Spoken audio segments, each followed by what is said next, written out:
దేవి నవరాత్రుల్లో 5వ రూపమే స్కందమాత. పేర్లోనే అర్థం ఉంది. స్కందుడు అంటే కార్తికేయుడు. సౌత్ లో ఆయనను మురుగన్ అని కూడా అంటారు.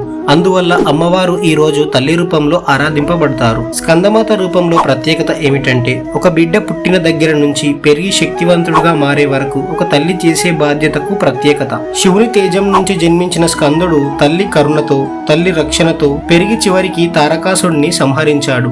అంటే అసుర సంహారానికి వెనుక ఉన్న అసలు శక్తి ఆ జగన్మాతే. స్కందమాతను పూజిస్తే కేవలం ఆమె ఆశీర్వాదమే కాదు, ఆమె ఒడిలో కూర్చున్న కార్తికేయుని కృప కూడా లభిస్తుంది.